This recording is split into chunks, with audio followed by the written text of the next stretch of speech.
Hi everybody, I'm Bree the Plant Lady. Today I would like to give you a late February foodscape tour.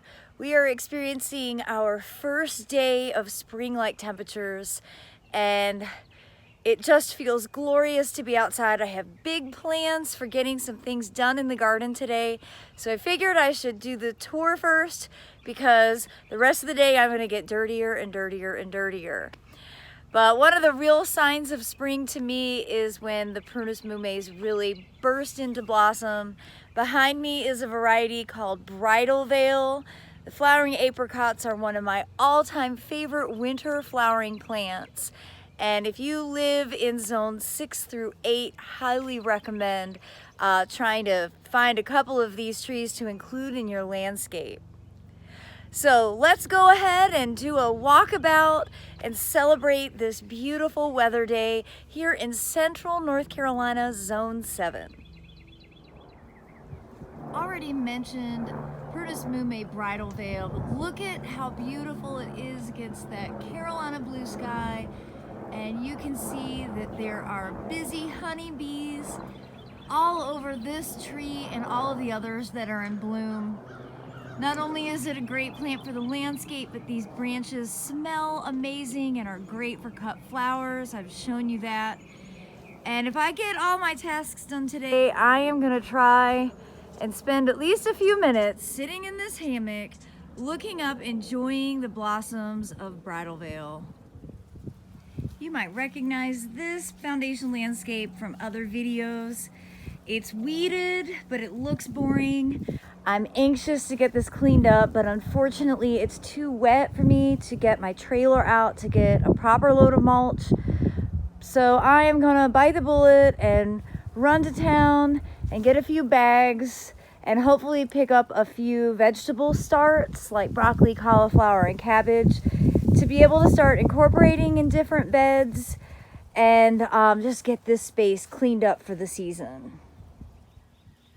Speaking of foundation landscapes, I have a project here that I am going to accomplish today. I've got the plants to put in, and again, I'm going to add just a light layer of mulch to clean this bed up.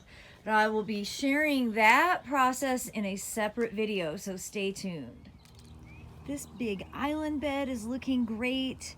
You can really see the definition in the clumps of barley. So when I talk about planting grains in clumps, this is exactly the look that you're aiming for, where it really looks quite intentional, just like an ornamental grass. And of course, behind all of that in the center is the big mix of larkspur and poppies, which will really look amazing when they bloom in April and May. And then along the edge, we've got the garlic growing quite well to help rid voles and rabbits out.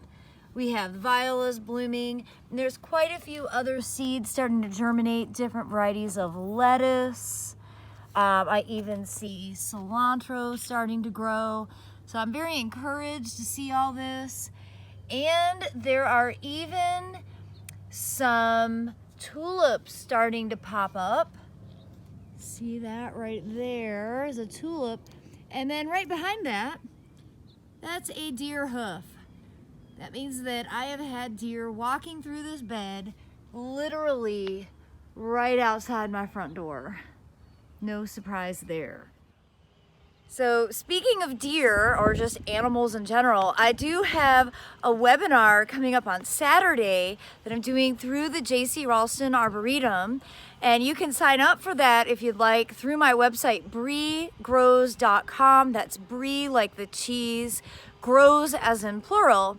And if you don't have time this Saturday, I'm actually doing it again through the North Carolina Botanical Garden. So you can, again, just go to my upcoming webinars tab on my website, breegrows.com, and you can find all the webinars that I'm going to be doing over the next couple of weeks. I don't have it completely filled out, but I do have some of the major classes put in. You can just click on it and then you can register directly. So if you want to commiserate with me over animal browse and maybe come out of that class with a few solutions, go ahead and sign up for one of my Keeping the Animals Out webinars. I know I've shown this tree a lot, but I just wanted to confirm that it's still blooming. This has been really the longest bloom season that I've seen this tree in my garden this year. And right now it's just buzzing with honeybees. So for anybody who keeps bees, Prunus mume are a really important source of nectar in the winter season. And I don't have beehives, but I know that I have a healthy bee population locally, and I love that my garden helps facilitate that. So I've had a lot of questions from people about this bed where I just tossed poppy seeds and didn't do any bed prep. And for the most part, none of those poppies have germinated, but I did just notice here in an open space that desperately needs to be weeded because I don't need all these oak seedlings. These are all poppies starting to germinate along with some weeds like the vetch. You can see that vetch, which is a legume. See those nodules? That's actually how it functions as a nitrogen fixer. But that vetch is a problem. But here I'm excited to see poppies and larkspur coming through right at the base of a live oak. You know, this is a bed that gets a lot of shade now because these 50-gallon live oaks that went in about 8 years ago are really getting some size. I'm super excited. You know, when I first moved here, this is a tobacco field, and there was no shade whatsoever. I couldn't grow any of the plants that I loved. Then I adopted to a full sun plant palette, and I've fallen deeply in love with that. Now my trees are getting big and I'm getting shade, and I'm totally thrown for a loop. So it just proves that you'll never be happy with what you have. The grass is literally always greener somewhere else. So I've got some more cutbacks to do, specifically on this Lespedeza that, you know, is really beautiful in the fall, but, you know, it's just a bunch of sticks through the winter season. And to maintain its size, it's better for me to cut this to the ground and just let it reflush like a perennial. Often they will start to leaf out somewhere along the stalk. These feel pretty sturdy, but they will just get exponentially larger, and I don't need that to happen in this border. So that's one of my goals today, is get the Lespedeza clumps trimmed down. And this border doesn't have a lot going on because I made the mistake of planting a lot of deciduous plants out here, and so I'm generally disappointed with it in the winter, but not motivated enough to make any major changes. But one plant that I want to show you is this cherry. So this is a cherry called Prunus subhirtilla variety autumnalis, and it blooms in the fall and then again in the spring. And it's really just starting to show, and you can see it has some burn damage from recent cold. But overall, in the next couple of days, because we're going to be warm and not really freezing, I think this is going to burst into flower and look really awesome. At one time, I was really quite obsessed with propagating and collecting different varieties of cherry, and here's another one that's smaller growing. The thing is, it's important to notice a lot of these prunus will actually sucker. And so that's precisely what's happening here. I don't like suckering habits. I don't approve of this at all. So another goal today is for me to clean up the base of this tree and make sure that these suckers don't have the ability to keep growing. So that's something just to be aware of. In addition to getting this bed weeded, look at all of this lamium. So I'm gonna get this cleaned up, and ideally I'm gonna get this planted with you know, some broccoli starts and other vegetables that hopefully Home Depot has in stock. We will see. So I'm gonna try and zoom in. That's our one of our local kind of annoying birds. It's a cat bird, but they are eating the berries of the Mahonia eurybrachiata, which is that plant right there. Sorry, bad zooming. They're also really mean to my cats, which is fine. Sometimes people get worked up about cats in the garden, and you know, I'm not saying that my cats don't try and chase creatures, but they definitely don't seem to be motivated to disturb the birds. And I am glad to see that the birds are eating these berries. You see there's quite a few on the plant. But better than that is, look what's blooming. This is Sarcococca, and it smells so good. Oh my gosh, you guys, I really wish that scent-o-vision or smell-o-vision had been created. And my camellias, for the most part, in this border aren't flowering yet. These traditionally bloom in March, so I see some color. This is a variety called Royal Velvet, which is really beautiful. So that's probably a week away from opening. And with warmer temperatures on the horizon, I could see these starting to really come into their own. Now, the Hellebores have started. And my goal with Hellebores, and I've explained this many times, I actually take every flower off because I want to enjoy them, actually being able to see them without having to bend over. I think they're really cute. I also don't want them to set seed because I don't need a million seedlings. So I literally just pop the blooms off, and then we're gonna walk around the corner and we're gonna put them in a floating arrangement. Look at this little happy spot. Doesn't that just remind you of Easter? I love when the crocuses start to bloom. And speaking of things starting to bloom, we're probably a week away, maybe less, from having some daffodils flower.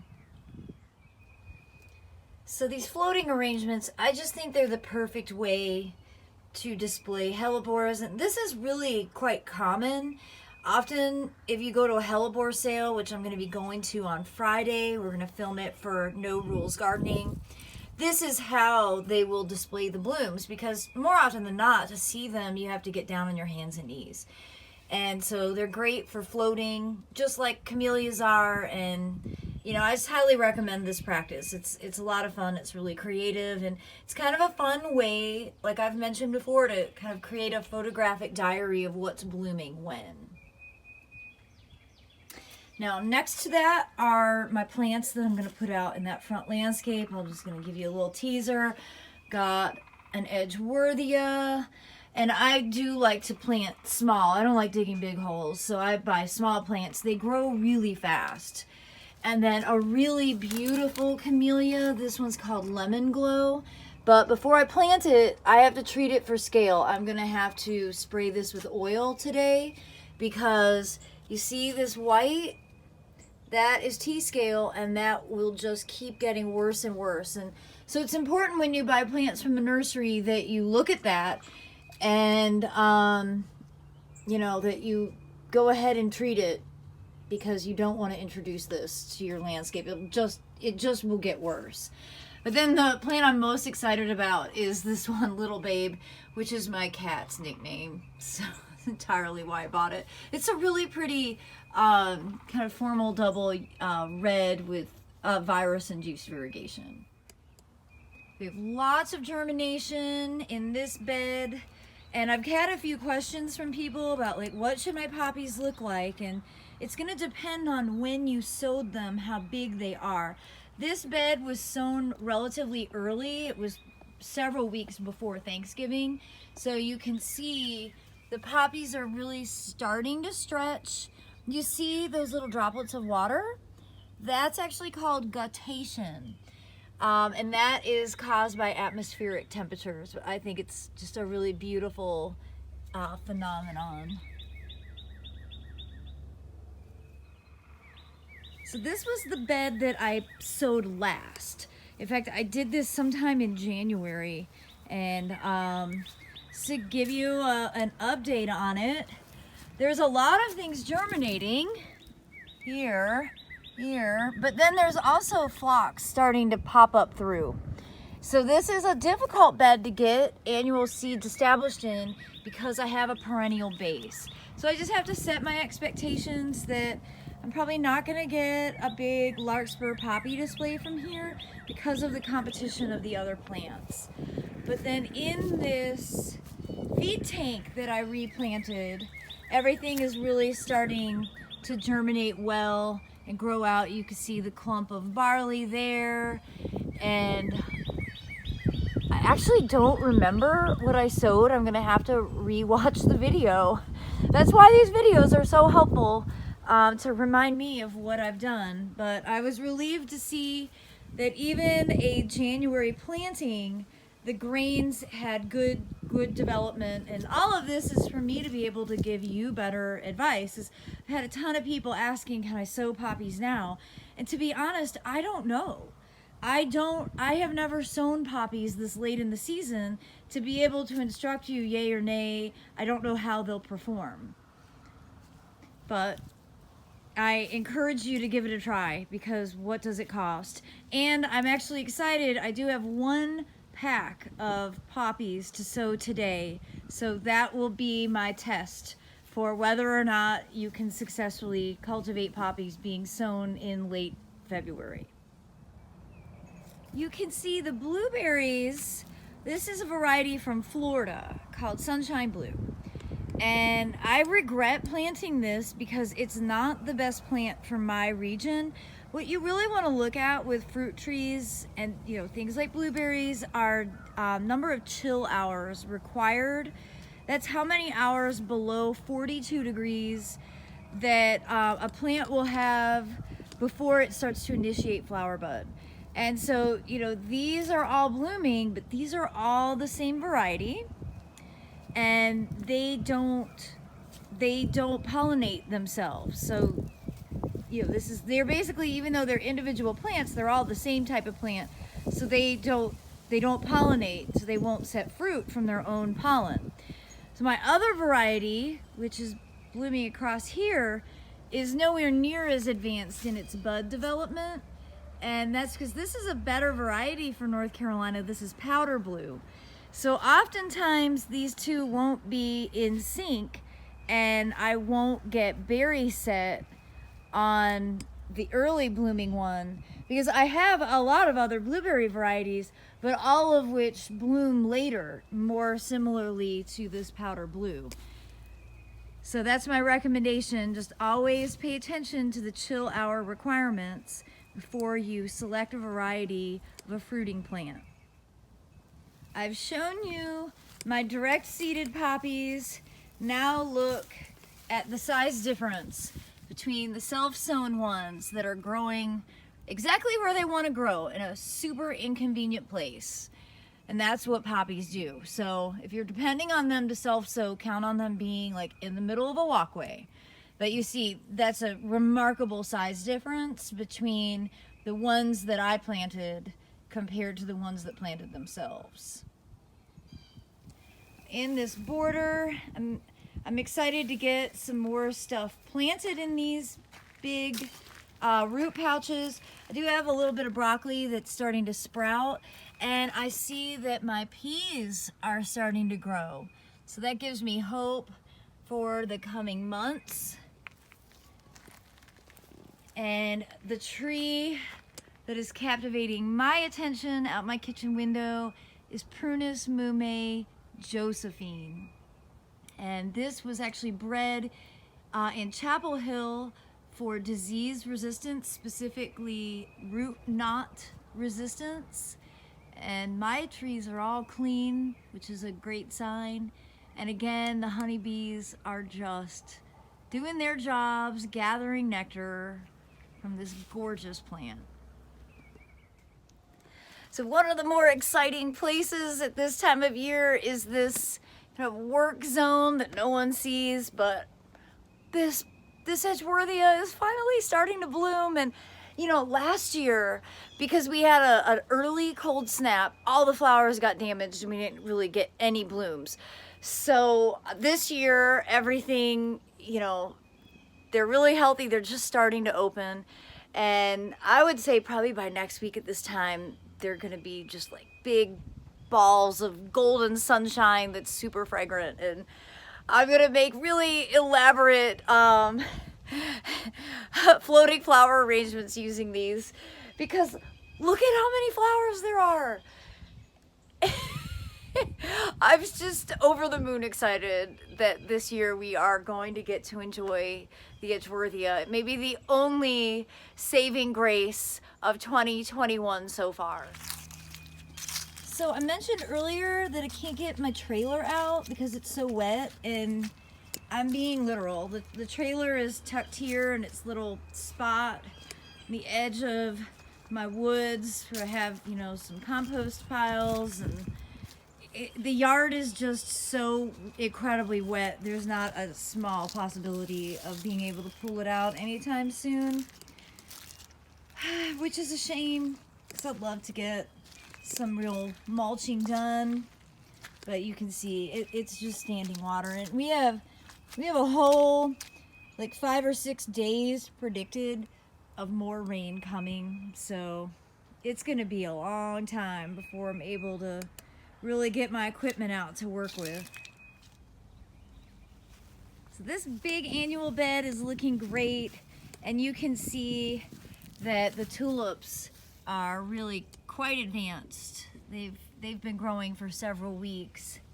And beyond that, that beautiful pink tree is Prunus mume Matsuburo red. And this is just, it smells like big red chewing gum. You know, it has that real cinnamon scent. And it's just so, so, so pretty. I have some in the middle of my dining room table right now. My whole house smells good because of it. I showed you my other feed tank bed, and look at this one. This is the one that I planted much earlier with primarily barley and then sweet peas towards the back, and you see they're really starting to grow quite nicely. The goal with these will be to train them on this cattle fence panel. And there is garlic planted along the front. You can't tell, you can barely distinguish the garlic leaves from the barley foliage. I'm really excited for this. I think it's just gonna look really, really pretty this spring. I hope you all have a great day in the garden, and even if you're covered in snow, I hope that this video will bring you some spring cheer and know that warmer weather will eventually make it your way. I am going to get busy in the garden getting some things planted, so stay tuned for more videos later today as I make progress getting my garden ready for the upcoming growing season. Thank you all so much for watching. Wishing you the best.